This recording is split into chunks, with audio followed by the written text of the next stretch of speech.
The first thing she felt was his hand. It came to her face slowly, the way careful men move when they are afraid of startling something. His thumb at her cheekbone, his fingers along her jaw, and Eleanor, who had been composed through things that should have broken her, felt something in her chest give way entirely. Not collapse. Give way. The way a door gives when someone finally tries the right key. They were standing beneath the oldest tree on the Reyes property line, a cottonwood so large and so old that the county had stopped trying to date it, its roots going down into the Nebraska ground in every direction, its canopy moving in the autumn wind with the slow, indifferent grace of something that has seen a great many human troubles and been altered by none of them. The sky above was pale blue and enormous and entirely unconcerned. Eleanor had not planned this. She had walked out through the back of the house with Rufino's hand on her elbow and the cold on her face, and her mind still turning over everything Thomas had just told her. Something that had rearranged the last 10 days of her life without warning, something she did not yet know how to hold. And she had turned, and Thomas had been there, and now his hand was on her face and she had stopped thinking entirely. His mouth was warm, careful, and then not careful. Eleanor's eyes closed. She held very still for 1 second, and then she stopped holding still. The wind moved through the cottonwood above them. Leaves fell in ones and twos, the amber kind, the kind that spiral rather than drop. Nebraska went on in every direction, flat and indifferent and enormous, and none of that was particularly relevant. When they separated, it was slow, the way you separate from something you don't know how to leave. Thomas looked at her. His green eyes were very bright. His face was unguarded in a way she had only seen once before. In the letter, in the honesty he had decided to commit to whether or not it cost him anything. "I'm going to find a way," he said. His voice was rough at the edges. "I don't know how yet, but I am." Eleanor looked at him for a long moment. She believed him. That was the thing she hadn't expected. That after everything, after the church and the letters and all of it, she would look at a Reyes and believe what he said. She nodded. He let his hand fall from her face. The cottonwood moved above them. They stood apart. She had been in Nebraska for 10 days. It had started that morning with an envelope. Eleanor had been in the morning room, alone, when Marisol brought it. A sealed envelope with her name written on the front in handwriting she knew. Rufino had pressed it into Marisol's hand without a word. Marisol had understood without asking. Inside was Thomas's letter, and tucked separately within it, a small square of paper, tightly folded. Eleanor had already read the letter. Now she was holding the smaller note, reading it for the second time. 3 sentences. Thomas had found something. He needed to tell her in person. Rufino would arrange it. She heard the footsteps before she had finished reading. Heavy, deliberate. She recognized the weight of them, not Rufino's patient shuffle, not Marisol's quick step, not Carmen's practical tread. Caleb's. She moved without thinking, crossed to the window seat, pressed the note between the cushion and the wall, turned back to face the room just as the door opened. Caleb filled the doorway in the way he always filled rooms, completely, as though the space had been designed around him and the rest of the furniture was simply waiting for him to confirm this. He was dressed for going out, which meant the good jacket, the hair precisely arranged, the boots that had been polished that morning by someone Eleanor hadn't seen do it. He looked, in the morning light, exactly like the man who had met her at the train station 11 days ago. The handsomeness of him was the same. The performance of it was the same. And underneath it, where Eleanor had learned to look, the same flat, patient certainty that she was his, and the timeline on her understanding this was simply a matter of logistics. "I've been thinking about you all morning," he said. He said it warmly. The warmth had nothing in it. Eleanor had spent 11 days studying the architecture of his charm, the way it was constructed rather than felt, the way each element was placed for effect, the way you place furniture in a room you were trying to sell. She understood it now in a way she hadn't at the train station, which was probably useful. "Have you?" she said. "I've been neglectful." He came into the room, unhurried, and stopped at the writing desk, touching the edge of it with one finger. A proprietary gesture she was also familiar with, the light claiming of surfaces. "We haven't had time to ourselves, just the two of us, the way it should be." He turned and looked at her with his blue eyes and his smile. "Tonight. Dinner here. No mother, no Marisol. I'll have Carmen do it properly." Eleanor looked at him. She thought about the note pressing against the window seat cushion 6 feet away. She thought about what Rufino had told her last night, quietly, outside her door. Thursday, 2 hours, the commissioner's office, the specific window of Caleb's absence. Thursday was tomorrow. Tonight she needed to sit across a table from him for an entire meal and give him nothing. "That sounds lovely," she said. Something moved behind his eyes, satisfaction, or the thing that functioned as satisfaction in a man who kept his actual feelings somewhere inaccessible. He nodded once. He looked at the room again, at the chair she'd been sitting in, at the table beside it where Thomas's letter was still lying, the main letter which he had now seen twice. He crossed to it, picked it up, did not read it, held it for a moment in both hands, the way you hold something that belongs to someone else when you want them to understand you could read it if you chose. "I'll have Carmen set the good table," he said. He set the letter down, straightened it precisely a centimeter to the left of where it had been. 7 o'clock. "I'll be there," Eleanor said. He left. She heard his footsteps go down the corridor, down the stairs, across the entrance hall below. She heard the front door. Then she crossed to the window seat and retrieved the note and read it one more time in the clear morning light, standing, and then she folded it and put it in the inside pocket of her dress against her ribs where she could feel it with every breath she took. She found Rufino in the garden an hour later, kneeling beside the kitchen herb beds with his basket, and she stood at the garden's edge until he looked up, and when he did, she gave the smallest nod she had. He nodded back, looked at his herbs, kept working. Thursday then. 4 miles east, Thomas Reyes was having the worst week of his life. He had started with the priest on Monday morning. Father Connolly's office was behind the church. Plain and precise, a wooden cross on one wall, a lifetime of difficult conversations settled into the worn grain of his desk. He had a way of folding his hands when he was listening that suggested he had heard everything and been surprised by none of it, which was either deeply reassuring or the most discouraging thing about the meeting, depending on what you were hoping for. Thomas told him everything. The letters, a year of them, 3 pages each, careful and honest. Caleb at the station, presenting himself under Thomas's name. The 5 days. The church. The vows said by Eleanor in full and in good faith to the wrong man. Father Connolly listened without interrupting. When Thomas finished, the priest unfolded his hands and refolded them the other direction. "They made their vows before God," he said. "The deception involved is a sin. Those responsible will answer for it. But the words were said. Both parties said them. What is done before God cannot be undone by a man's hands, including mine." "She didn't know who she was saying them to," Thomas said. "The church recognizes the words," Father Connolly said, "not the intent of the other party." He looked at Thomas with an expression that was not unkindness, something more complicated than unkindness, the look of a man who has sat across from enough suffering to know what he can and cannot take away from it. "I am sorry, Thomas. I am genuinely sorry. But there's nothing I can do."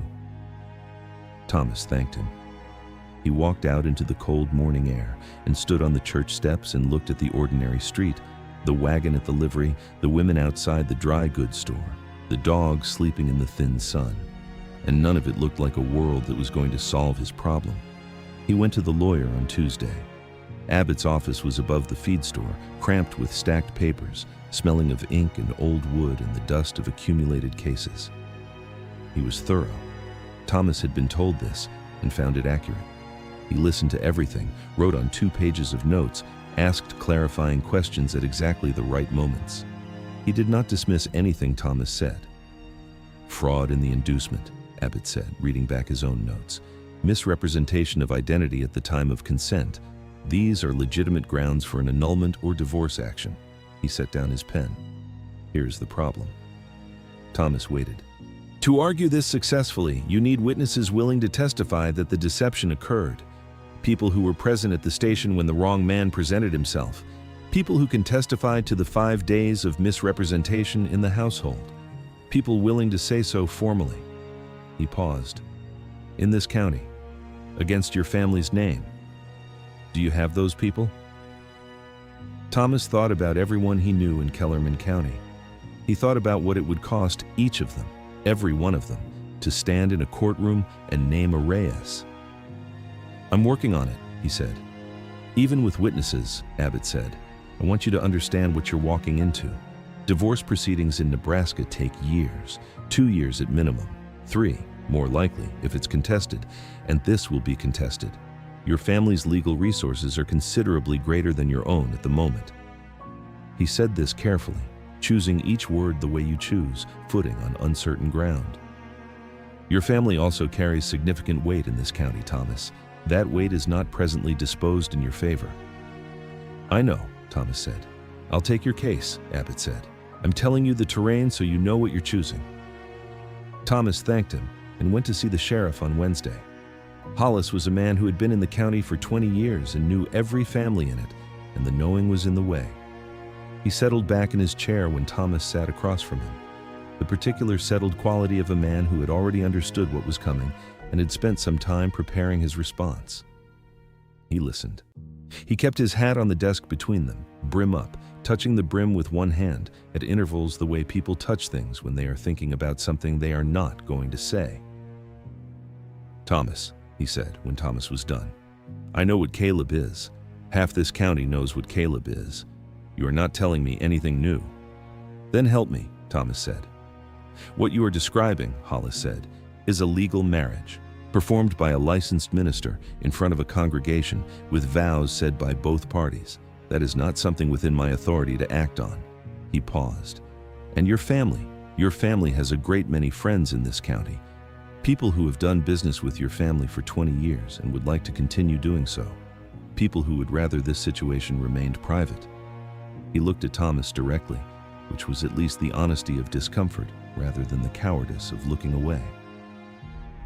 "I cannot fight your family's friends on behalf of something I was not present to witness. I'm sorry." He picked up his hat. Thomas left. He rode back to the Kellerman farm in the late gray afternoon and sat on the edge of the borrowed bed without lighting the lamp and looked at the whitewashed wall until the room was dark. The priest, the lawyer, the sheriff.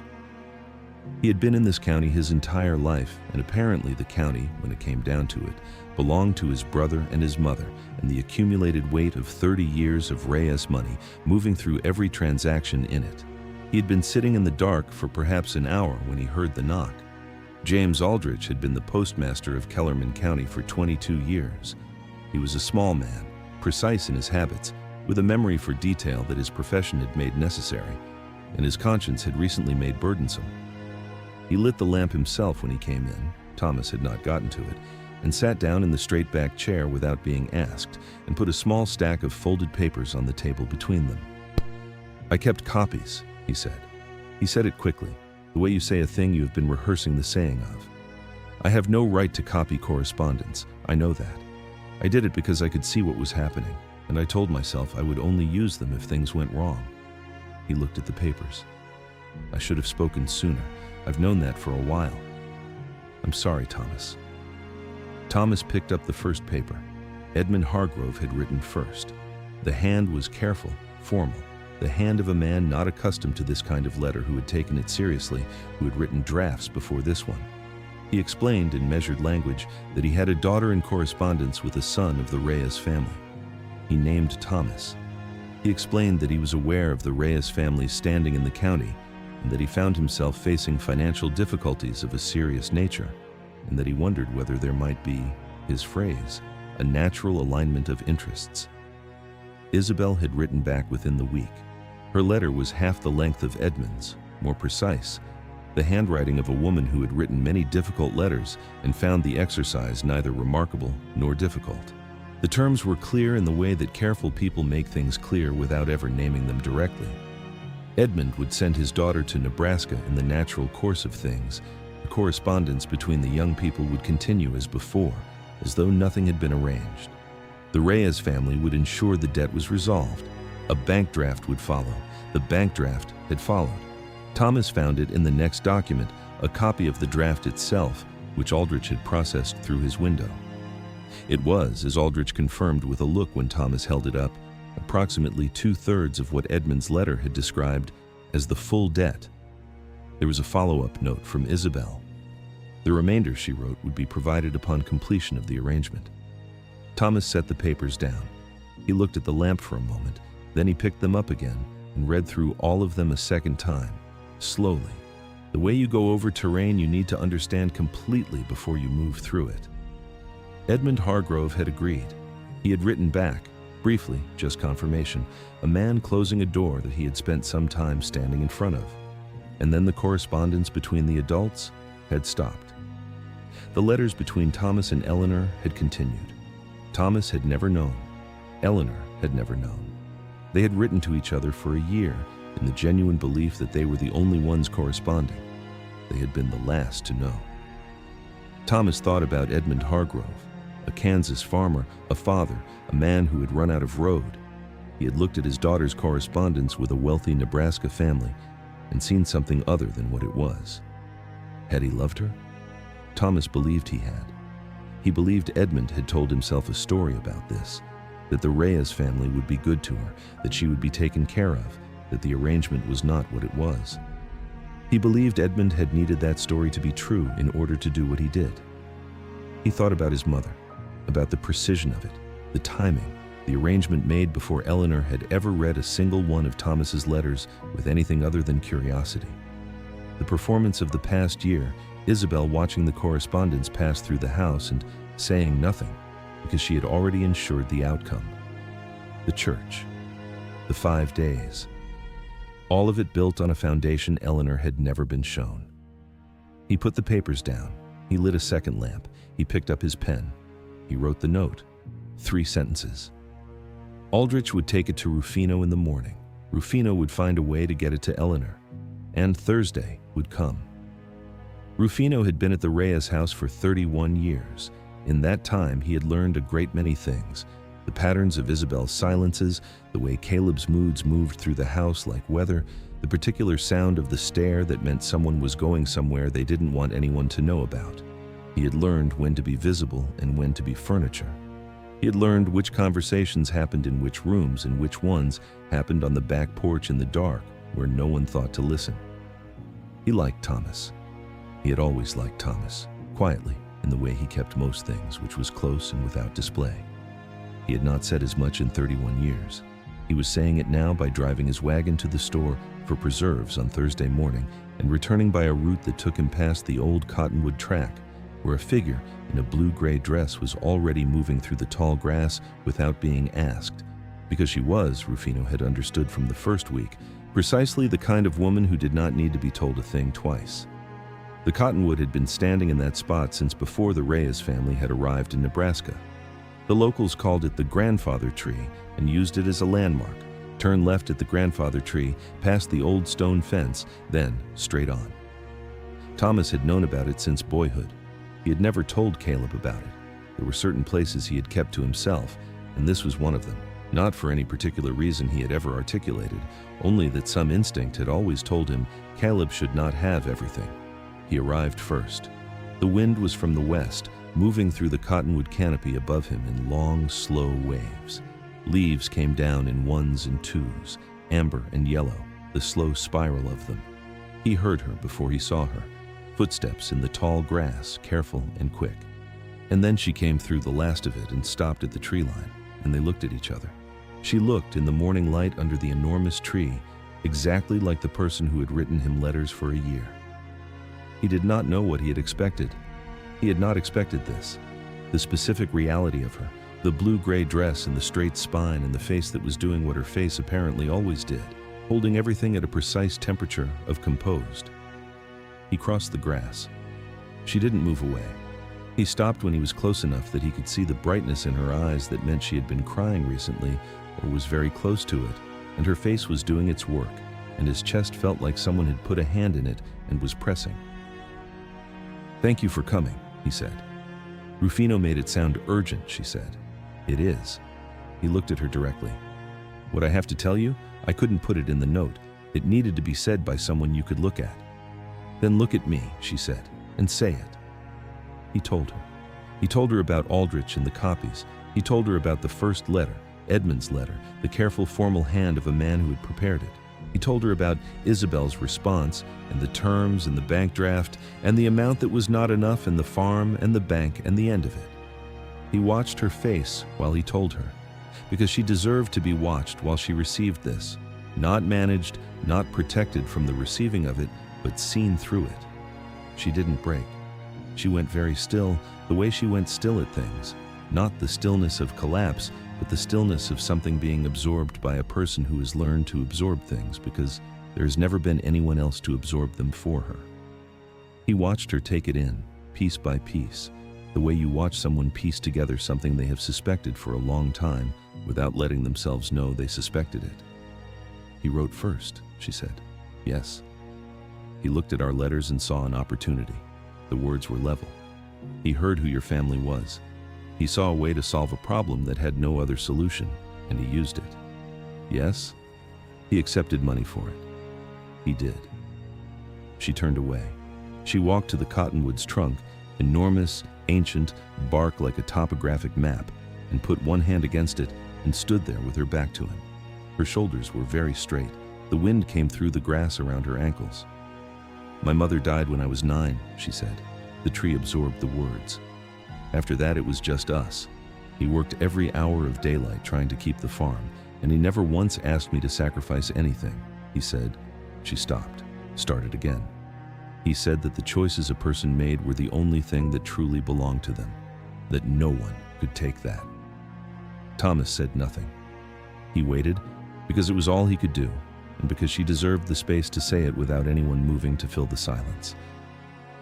He wrote first, she said, a second time, quietly.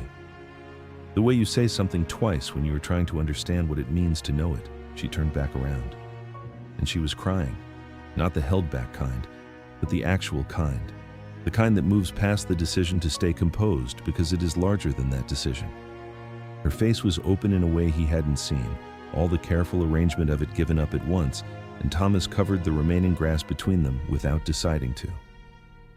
She came against his chest and he put his arms around her and she cried into his coat the way she had apparently needed to cry since the church, since before the church, since some point months or years back when the farm started going and her father started drinking to help with the not knowing, and she had been the composed one and the steady one and the one who kept things together. And she had never let herself do this because there had never been anyone to do it with. He held her. The cottonwood moved above them. Time passed in the way time passes when you are holding something that matters. When she pulled back, she did it the efficient way, wiping her face with the back of her hand. He found the handkerchief and offered it. She took it without looking at him, which he understood. I'm sorry, she said. Don't, he said. She looked up at him. They were very close. The morning light came through the cottonwood canopy in moving pieces, gold and amber on the grass around them, and he was looking at her and she was looking at him, and the whole year of letters was there between them. The real ones, the ones that had been theirs, not arranged and not transacted, just two people writing to each other with more honesty than they managed with anyone they actually knew. He lifted his hand to her face, his thumb at her cheekbone, his fingers along her jaw. She didn't move away, her eyes closed. He tilted his head, and she tilted hers, and the first time their mouths touched it was the quietest possible version of something that had been building for a long time. Then it was less quiet. Eleanor's hand found the front of his coat and held it. Thomas's other hand moved into her hair, and the practical knot gave up entirely, and neither of them noticed. The cottonwood moved. Leaves came down around them.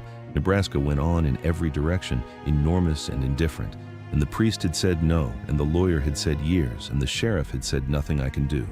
And none of that was the largest thing in the world, right here, right now, under this particular tree. When they finally stopped, they stopped slowly. Thomas pressed his forehead against hers, both of them breathing, the cold air. I'm going to find a way, he said, whatever it takes, however long it takes. Eleanor pulled back enough to look at him. Her hair was half undone, and her eyes were still bright, and she was the most serious person he had ever met. I know, she said. She said it the way people say things when they have made a decision, and the deciding was the hard part, and the hard part was already done. Rufino walked her back to the edge of the property line. She went the rest of the way alone. Long grass, the kitchen garden, the back steps, Carmen in the kitchen not looking up from her work. Eleanor went upstairs. She put her hair back up. Not quite the same as before. She had never been able to replicate exactly what it had been, only something close to it, which would have to do. She washed her face. She sat on the edge of the bed for 3 minutes, which was all she was going to allow herself, and then she stood. She went to the small writing desk, opened the top drawer.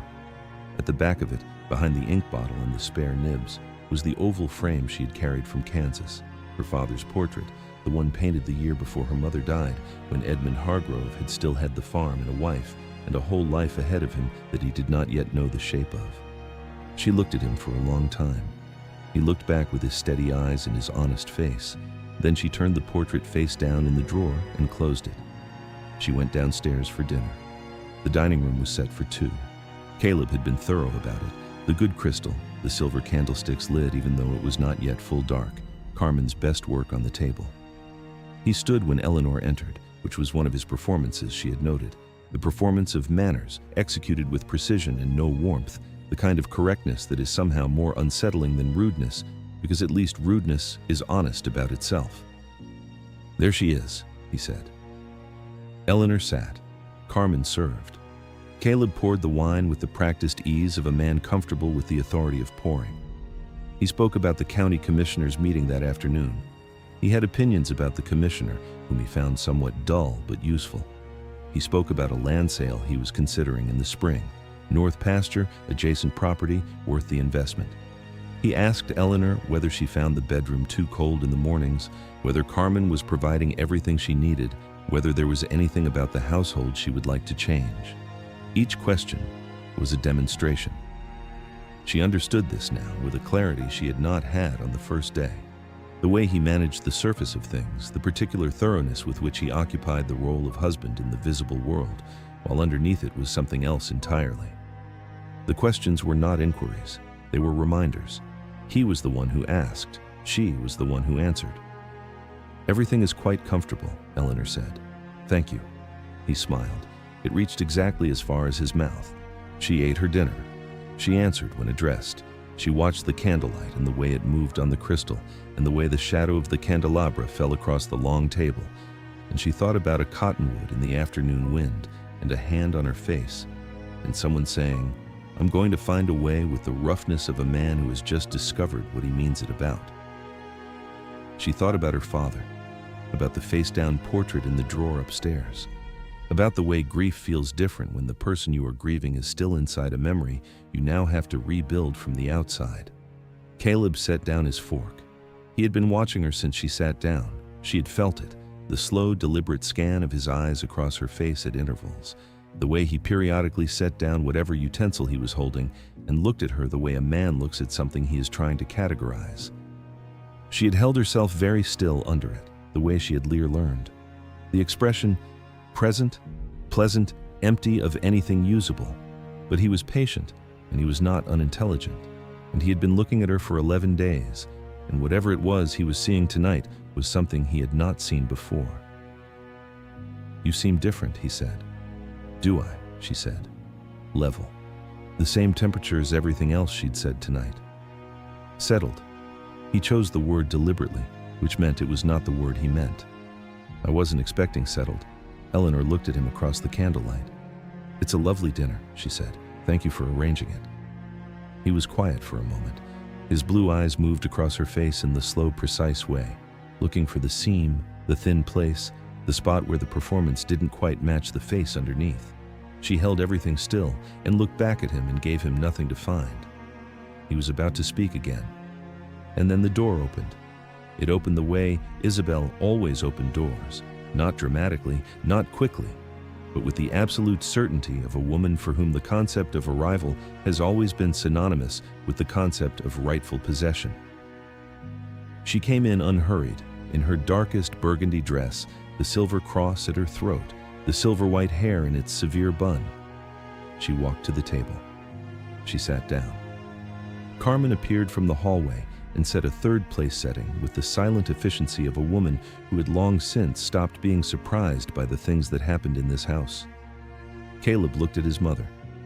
A glance, brief, a question asked and answered in under a second, the shorthand of two people who have been managing things together for a very long time.